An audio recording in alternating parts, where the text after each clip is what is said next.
Board परीक्षा 2025 के लिए कक्षा 12 में 17 अंक का निर्धारण कैसे करें, इसके लिए ये वीडियो मैं लेकर के आया हूँ। बहुत ही समस्या हो रही थी कि वृक्षारोपण के अंक कितने जोड़ें, कैसे जोड़ें।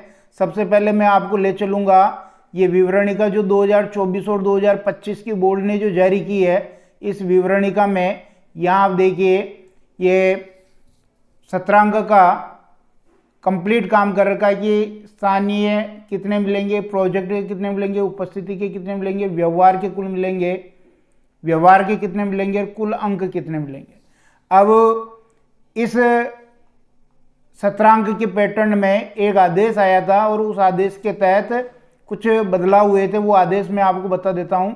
ये आदेश आया, देखिए, कार्यालय निदेशक माध्यमिक शिक्षा निदेशालय बीकानेर की ओर से एक आदेश आया था जिसमें वृक्षारोपण के नंबर जोड़ने थे। अब वो 12वीं परीक्षा में वृक्षारोपण के नंबर कैसे जोड़ने, देखिए यहाँ हिंदी अनिवार्य और अंग्रेजी जो दो आपके अनिवार्य विषय हैं, इनमें 4 अंक जोड़ने, यानी 2 नंबर प्रति विषय, और वैकल्पिक विषय 3 है, एक नंबर हर एक विषय का, तो 3 नंबर जोड़ने, कुल 7 नंबर आपको वृक्षारोपण के जोड़ने हैं।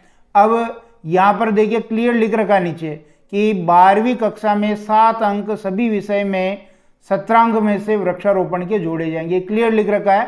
तो ये 7 नंबर कैसे निकाले हैं, अनिवार्य में से 4 नंबर 2 + 2 और जो ऐच्छिक सब्जेक्ट हैं 3, 1 + 1 + 1 कुल 7। अब इसको और आसानी से हम समझ लेते हैं।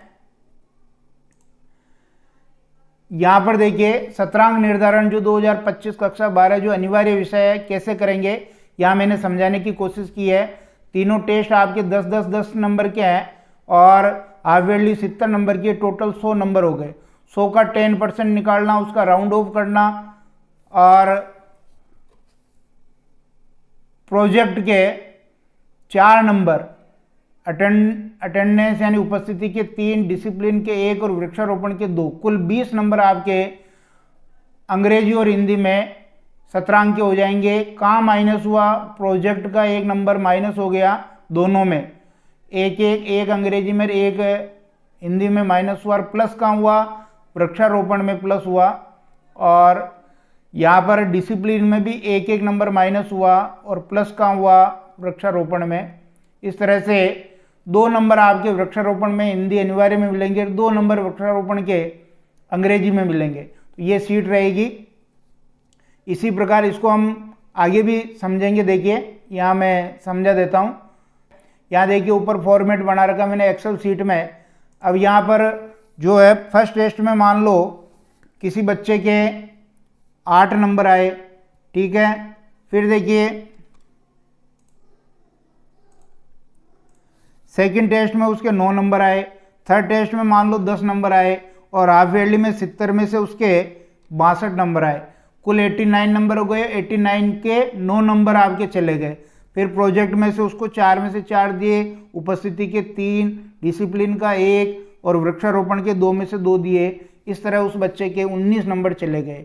मान लो ये कोई बच्चा है, कोई दूसरा बच्चा है, इसके 7 पहले टेस्ट में थे, दूसरे टेस्ट में 8 थे, तीसरे टेस्ट में 9 थे, हाफ ईयरली में इसके 56 आए, कुल 80 हो गए। 80 के 8 नंबर चले गए, 4 इसके प्रोजेक्ट के, 3 इसके उपस्थिति के, 1 डिसिप्लिन का सदव्यवहार और 2 इसका वृक्षारोपण का, 18 अंक हो गए। एक और उदाहरण लेते हैं। मान लो कोई बच्चा है सी के 6 नंबर आपके पहले टेस्ट में आए, दूसरे में 7 आए, तीसरे में इसके मान लो 8 आए, तीसरे में 8 आए, तीसरे में इसके नंबर कितने आए, 8।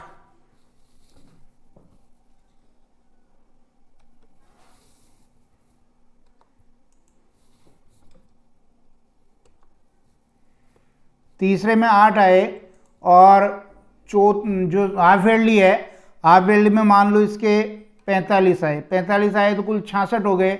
66 के 7 नंबर चले गए, प्रोजेक्ट में 4, उपस्थिति के 3, डिसिप्लिन का 1, वृक्षारोपण के 2, ऐसे 17 नंबर चले जाएंगे। ऐसे करके आप बच्चों के इनके नंबर जोड़ सकते हैं। ये अनिवार्य विषय में था। ऐच्छिक विषय का हम देख लेते हैं। यहाँ मैंने ऐच्छिक विषय वो जिनमें प्रैक्टिकल नहीं होता है, नॉन प्रैक्टिकल वाले ऐच्छिक विषय बताए हैं। वही पहले टेस्ट के 10 नंबर, दूसरे के 10, तीसरे के 10, हाफ ईयरली 70 की कुल 100 का 10% निकला और उसका राउंड ऑफ किया 10 का। फिर 5 नंबर प्रोजेक्ट के उपस्थिति के 3, डिसिप्लिन का 1 और वृक्षारोपण का 1। डिसिप्लिन में से 1 माइनस हुआ और वृक्षारोपण में 1 प्लस हो गया। कुल 20 अंक आपके शतरांक के चले गए। प्रोजेक्ट में कोई कम नहीं हुआ। डिसिप्लिन का पहले 2 था जो 1 नंबर कम होकर वृक्षारोपण में चला गया। इसको एक्सेल शीट में कैसे समझेंगे? ये ऐच्छिक सब्जेक्ट की एक्सेल शीट है, ऊपर ये डिटेल आप देख लें। फिर मान लो कोई ए बच्चा है, ए बच्चे के मान लो पहले टेस्ट में 9 नंबर आए, दूसरे में 7 आए, तीसरे में 10 आए, हाफ ईयरली में मान लो उसके 56 नंबर आए, 82 नंबर हो गए। 82 के 9 राउंड ऑफ किया तो 9 नंबर हो गए। प्रोजेक्ट में 5, उपस्थिति के मान लो 2 ही आए और डिसिप्लिन का 1 और वृक्षारोपण का 1। ऐसे करके उसके 18 नंबर शतरांक चले गए। मान लो कोई बच्चा है बी के 8 नंबर पहले टेस्ट में थे, दूसरे में 10, तीसरे में भी 10 आए, हाफ ईयरली में मान लो 62 नंबर आ गए, कुल 90 हो गए। 90 होते ही 9 नंबर जाएंगे और प्रोजेक्ट के 5, उपस्थिति के 3, सदव्यवहार 1, वृक्षारोपण 1, कुल 19 नंबर हुए। एक उदाहरण और लेते हैं। कोई बच्चा है सी, इसके पहले टेस्ट में 10, दूसरे में 8, तीसरे में 10 और यहाँ चले गए मान लो उसके 63 नंबर, कुल 91 नंबर हो गए। 91 होते ही 10 नंबर आ गए उसके, 5 उसके प्रोजेक्ट के, 3 उपस्थिति के, 1 डिसिप्लिन का, 1 वृक्षारोपण का, कुल 20 अंक उसके शतरांक के चले गए। ठीक है। अब वो सब्जेक्ट हम देख लेते हैं जिनमें प्रैक्टिकल होता है।